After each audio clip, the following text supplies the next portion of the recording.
that it grows for later. It's the same way that interest works against you when you're in debt. Investors harness the power of interest to work for them. Okay, it's the flip side of the coin. Obligatory Albert Einstein quote, fun math. So this says, you can't read it, you have $1,000 and it grows by 10% per year for 30 years. How much money do you have at the end of those 30 years? $1,000. 4,000. Good guess. That is the right guess. It's a right guess with a wrong answer, okay? The math that you use to get there is correct, in a way, but it's wrong. Okay? And here's why. 4,000. That was a great guess. The answer is actually about $17,500, okay? The reason is something called compounding. If you've never heard of compounding before, it might be the one big thing that you take away from today. I'm gonna flip back like 8 slides real quick. Okay, right there. Compounding is working against you when you're paying off debt.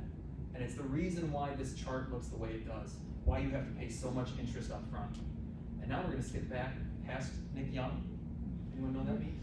And we're gonna look at compound interest. This is the line that shows $4,000. This shows something called simple interest, where you thought to yourself, well, 10% of 1,000, that's $100. $100 times 30 years, that's 3,000. And 1,000 plus 3,000 gets me to 4. But the thing is, what's 10% of, right here we're at $3,500. What's 10% of 3,500? It's $350. It's not 100. You added $100 on this next year, but that's not what 10% of 3,500 is. So what this line shows, it shows exponential growth at 10% every single year. So the first year, yeah, we grew by $100. We got up to 1,100. What's 10% of 1,100? It's 110. So the first year we grew by 100. The second year we grow by 110. The third year we grow by 121. And then it keeps on growing and growing and growing. The growth accelerates over time, right? Instead of x, it's x squared.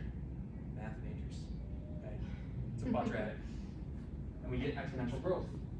So it's not 1, 2, 3, 4, 5, 6, 7, 8. It's 1, 2, 3, 5, 8, 13, 21, 34. Anyone know that pattern?